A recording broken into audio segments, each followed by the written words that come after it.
everyone, and thanks for watching Edupedia World videos. In this video we'll begin a new unit of modern physics, and the first phenomena we'll study is the photoelectric effect. Now the photoelectric effect is a phenomena which puts forth the fact that light should be treated as a particle instead of a wave. Now if you remember, when we were studying optics, Newton was the first person who postulated that light was made up of particles, and at the same time Huygens postulated that it was made up of waves. Then when you started experiments like the double slit experiment or started seeing phenomena like diffraction, it was clear that light had to be made up of waves. However, the wave theory of light was not able to completely explain this phenomena called photoelectric effect, which we'll study now. And Einstein was able to explain this phenomena assuming the light is of discrete nature, which is another way for saying light behaves like particles. So then the debate was further opened as to what light actually is, a wave or a particle, and ultimately we came to the conclusion that light, along with all forms of matter, has dual nature. It can behave sometimes like a wave and sometimes like a particle. We'll discuss both of those aspects much more in the next video. In this video, we'll focus on the specific phenomena called photoelectric effect. Here's the setup for studying photoelectric effect. We create a circuit. Now here there will be a series of batteries which will apply a potential difference of V. And then you'll have an ammeter. We've studied ammeters before. They tell you how much current is flowing through the wire.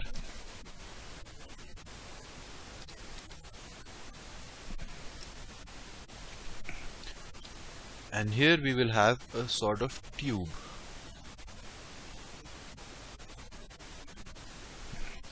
The tube will have two ends which will have two plates, metal plates. This is one end and this is the other end, and light will fall on this metal plate. Now when light falls on this metal plate, it ejects some electrons from this metal plate. That is the phenomena that is observed.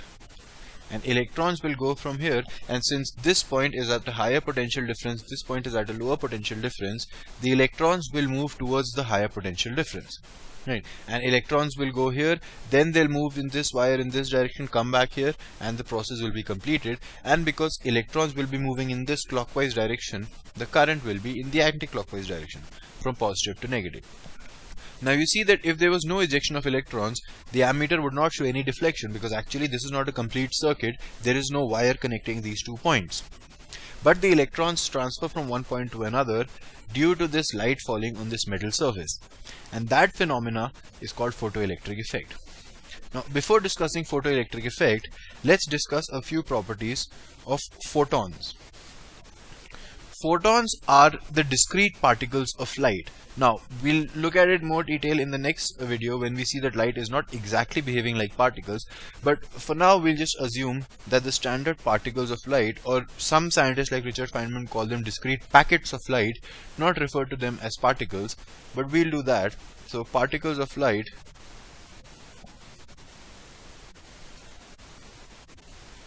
are called photons. So when we shine light on this metal surface, what we are really doing is we are sending photons to the surface. Photons are moving in this direction and colliding with this metal plate. So let's look at some properties of the photon. One, speed of a photon is always 3 into 10 to the power 8 meter per second in vacuum. This is the same as the speed of light, and since photons are the discrete packets carrying light, it makes sense that they would travel at the same speed. This is regardless of the frame of reference. We've seen way in the beginning of 11th videos the concepts of frame of reference, which says that whatever frame you're moving in that frame, the velocity of a normal object would seem to be different depending on what the velocity of your frame is. But that is not applicable when it comes to light. The speed of light is 3 into 10 to the power 8 meters per second, regardless of what frame you're traveling in. And that led to a revision of our concepts of space and time in the theory of special relativity, which we'll not study in this video. And why did we say in vacuum? Because we've already seen that when light moves through material like water or glass, the speed decreases, right? That is responsible for the phenomenon of refraction. So in vacuum, the speed of a photon is 3 into 10 to the power 8 meters per second. Now in the sense of Newtonian mechanics, technically the mass of the photon should be undefined, but we will assume the mass of the photon to be 0. This is mathematically equivalent to saying that the mass is undefined. Physically they might have a different meaning, but for your course it's enough to assume that photons are massless particles. They do not have any mass. Then every photon has a definite energy and a definite momentum. The energy of the photon is equal to h mu, where mu is the frequency of the light, and the momentum of the photon is equal to h by lambda, which can also be written as E by C, because h mu is the same as hc by lambda. Now these two are the most interesting equations in relation to photons, because they relate the particle and the wave nature of light. This mu is frequency, lambda is the wavelength.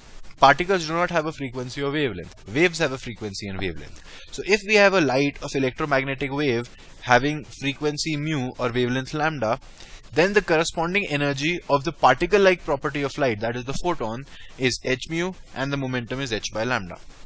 Of course, momentum is a vector, so the direction of momentum will be the direction of velocity of the photons, or the direction of propagation of light. Then, whenever the photons collide with a material particle, the total energy and momentum are conserved.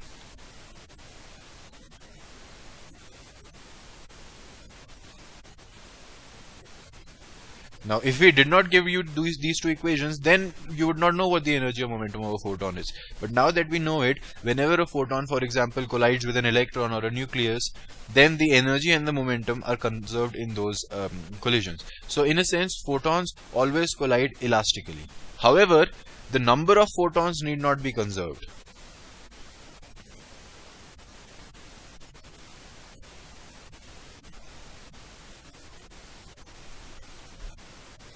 That means in a reaction you could have an electron and a photon colliding, and the net energy or momentum of the electron changing, but the photon being absorbed by the electron.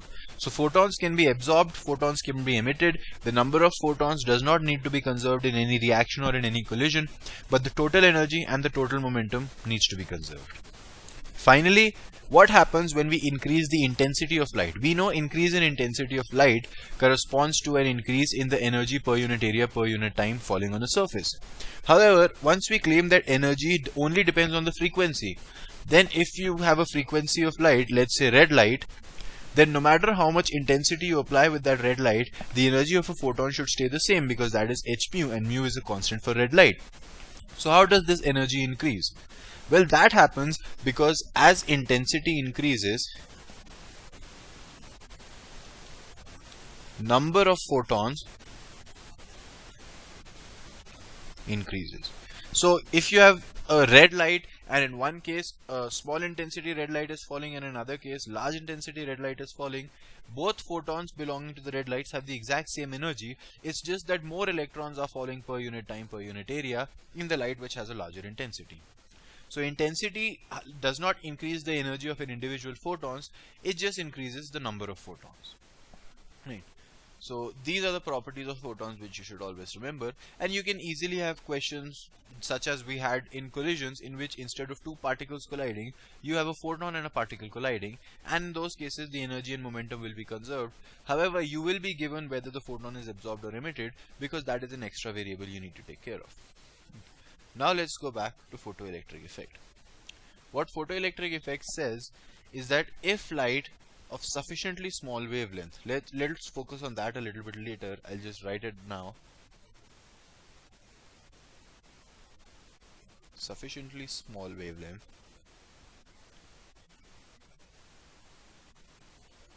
That means light has to be smaller than a particular wavelength. It cannot be extremely large. It cannot be larger beyond a point.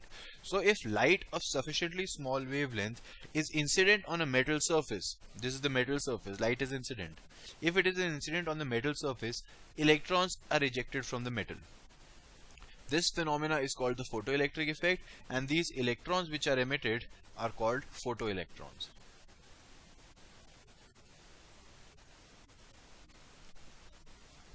Now this itself does not necessarily explain the particle theory, because you could have waves falling on a metal, and the waves would increase the energy of the electrons, would make some electrons come out of the metal, and would thus complete this circuit, and you would see a current flowing through this ampere.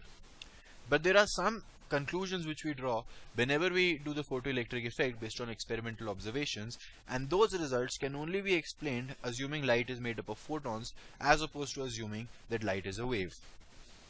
So I'll just let this all go now. I hope you know now the properties, and this figure is not really important at the moment. Just you really need to know how the circuit is assembled, and I hope you understood that now. Right, now as we keep changing this V, the potential difference between these 2 points keep changing. Right, so now let's look at the mathematical aspect of photoelectric effect. Every metal has something called the work function.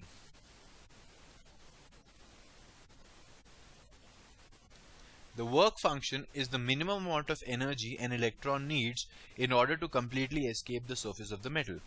Now we know that in a metal we have what is called a free electron C, in which nucleus is situated at mostly lattice points, but it may be an amorphous solid, but the electrons are moving completely freely within the solid, and that's why metals are good conductors of heat and electricity.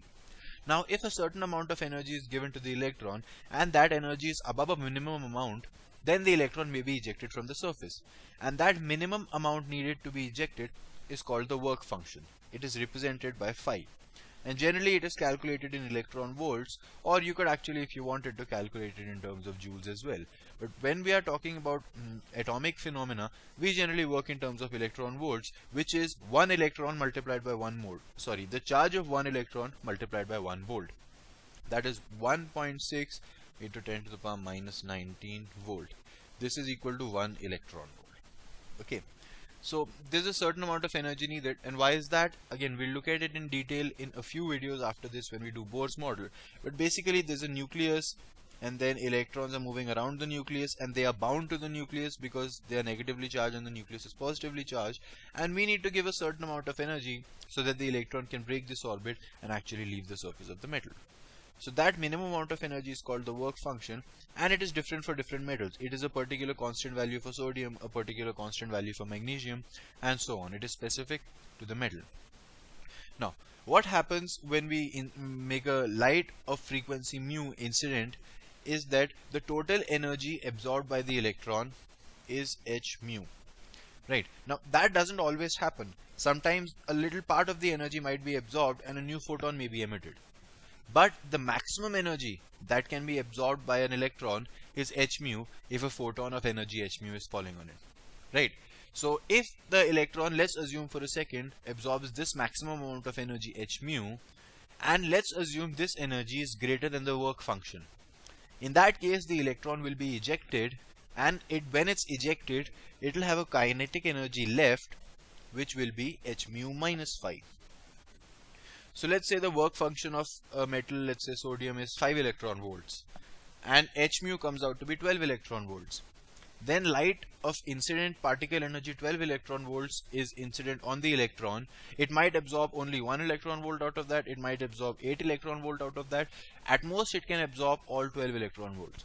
If it absorbs 12 electron volts of energy, 5 electron volts of that energy goes into freeing the particle, and then rest of the energy comes out as the kinetic energy of the electron. Can sometimes be also written as hc by lambda minus phi. And the interesting thing about this, like I mentioned earlier, is that this will not be the kinetic energy of every electron. This will be the maximum kinetic energy of any electron. Right. So you might have an electron which absorbs only 8 electron volt out of that 12 electron volt, and the rest of 4 electron volt is re-emitted by another photon or goes to another electron. So in that case, it will absorb 8 electron volt, 5 will be used to make it escape from the metal, and the kinetic energy will be 3 electron volts. However, the maximum kinetic energy any photoelectron could have would be h mu minus phi, and that would be the case in which all of the energy of the incident photon was absorbed by the electron. Now you'll probably understand the term which I made earlier, which was sufficiently small wavelength.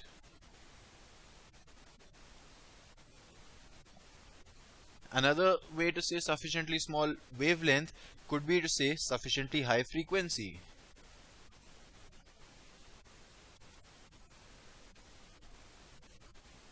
Right, because small wavelength means high frequency. So basically what happens is, what if the work function of an electron is 5 electron volt and h mu comes out to be 3 electron volts?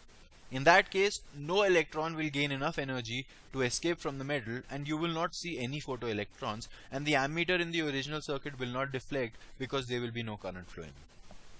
So there needs to be a minimum frequency for every metal for which photoelectric effect will occur, or there needs to be a maximum wavelength for a photoelectric effect to occur. So that minimum frequency and maximum wavelength are called the threshold frequency and wavelength. So if the frequency, let's say, is h mu naught, and that h mu naught becomes equal to phi, then even the electron which absorbs all the energy will have zero kinetic energy, because all of it will go into escaping this. Any higher frequency light might give some energy to an electron. So if h mu naught is equal to phi, then mu naught is called the threshold frequency.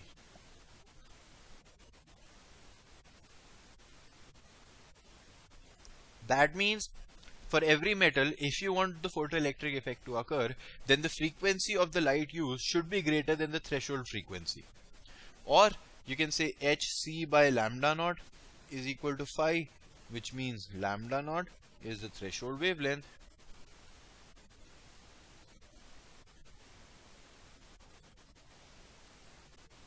Now always remember, the frequency of light has to be greater than the threshold frequency for photoelectric effect to occur, but the wavelength of light has to be smaller than the threshold wavelength for it to occur. Smaller wavelength means higher energy. Right. So these are two terms. These will be specific for every metal. Every metal will have its own work function, and since H and C are constants, every metal will have its own threshold frequency and threshold wavelength. For photoelectric effect to occur, the light has to be of frequency greater than the threshold frequency, or of wavelength smaller than the threshold wavelength.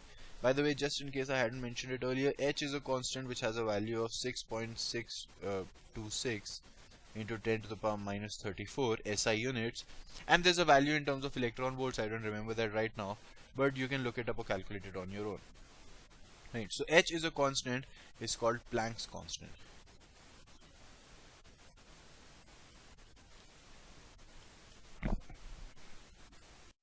This equation, by the way, is called Einstein's photoelectric equation.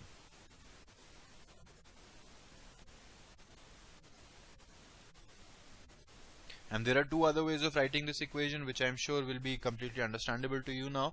We can say Ke max is equal to H times mu minus mu naught. H mu is this, H mu naught is just phi, right? So H times mu minus mu naught. You can see that Ke max is greater than 0 only if mu is greater than mu naught. It can also be written as Hc times 1 by lambda minus 1 by lambda naught. So this is another way of writing the photoelectric equation. Now you might ask, how do we measure the kinetic energy maximum?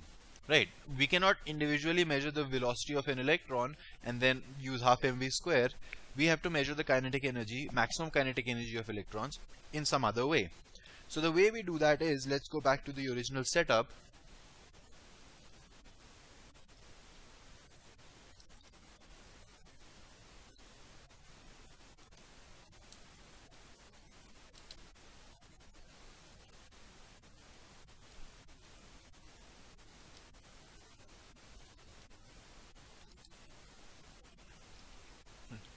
So this is our metal, light is ejected here of frequency mu, electrons are ejected from the metal, they have a Ke max. Now this max is important. A lot of students make small objective questions, they answer incorrectly because they think that every electron will have this energy. No, this is the maximum energy that an electron could have. And then it reaches this point and the circuit is complete. Now, what happens is, this is at a negative potential, this is at a positive potential. If we take this to be 0, then this is at V. So this positive potential plate attracts this electrons. Right. Now, in order to measure the kinetic energy, what we can do is, we can reverse the polarity. Right. So, just for a second, let's assume that this is kept in the opposite way.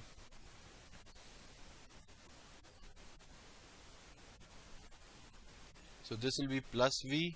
And let's assume this is 0.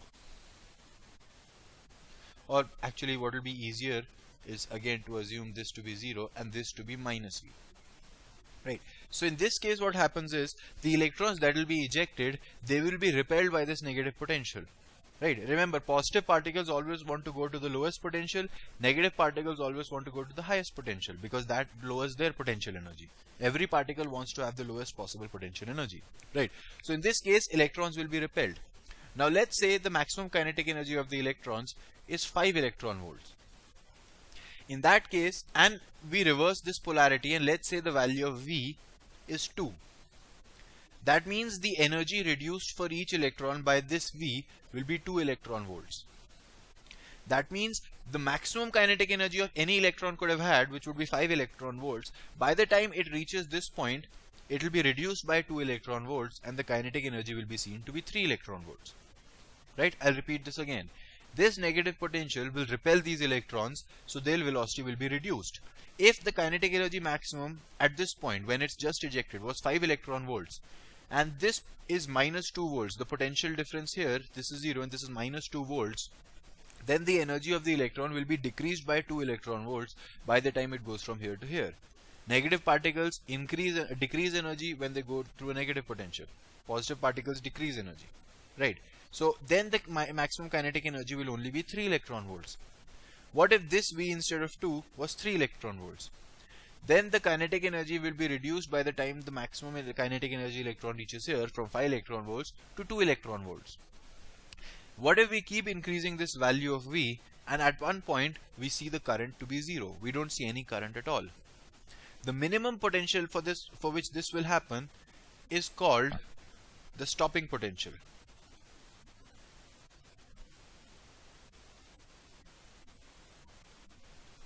And you can see where the name comes from. We will reverse the polarity and we'll just increase the magnitude until there will be one point when there will be no more deflection in this galvanometer. When there's no more deflection, that means that no more current is flowing, and the minimum value of V for which that will happen will be the stopping potential.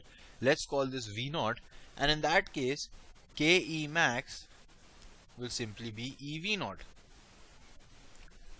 Right, so we sort of used the reverse procedure here. We wanted to measure the maximum kinetic energy, so we reversed the polarity and we saw that at a particular value of V0 there was no current. That means even the electrons with the maximum kinetic energy were not able to reach this point because of this V. So from this we are able to measure the maximum kinetic energy, that is equal to E times V0, where V0 is the stopping potential. Now all of this is fine, but you might be asking, how does this back the particle nature of light? In fact, we have used formulas like h mu and hc by lambda, which originally were intended for waves, but we use them for particles by defining the energy of a photon to be h mu. Well, there are two experimental observations of the photoelectric effect, which back the particle theory of light.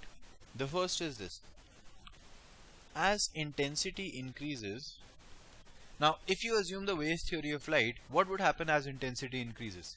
As intensity increases, the energy of the wave increases, so the electrons absorb more energy and the maximum kinetic energy should increase. Right? But what is observed is that as energy increases, Ke max does not change. Does not change.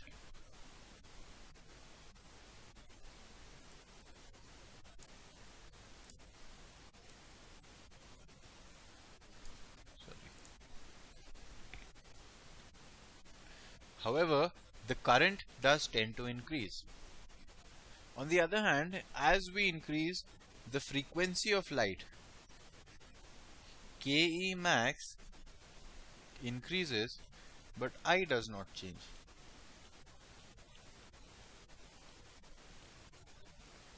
Now, if light were made up of waves, then no matter how small the frequency would be, some electrons would be able to absorb enough energy to escape given enough time. But if the frequency is smaller than the threshold frequency, you don't see any current. As the frequency increases, the kinetic energy increases. You would also expect with the wave theory that as the intensity increases, the kinetic energy should increase, because electrons will absorb more and more energy. But that is not seen in reality. In reality, the kinetic energy does not change, but the current changes. So how do we explain that? We explain by saying that light is made up of discrete packets called photons. And we've seen that the intensity has nothing to do with the energy of an individual photon. If you have red light and you have two different beams of red light, one has small intensity, one has large intensity, each and every photon and each and every beam of those light would have the same energy h mu. The difference would be the larger intensity light would have the greater number of photons. So as intensity increases, the energy of an individual photon does not change. So the maximum energy a single electron can have by absorbing a photon does not change. Hence the kinetic energy maximum does not change. However, there are more photons that are being colliding to the metal surface per unit area per unit time. So there are more number of electrons being ejected. And the greater the number of electrons being ejected, the greater the current is in the ammeter.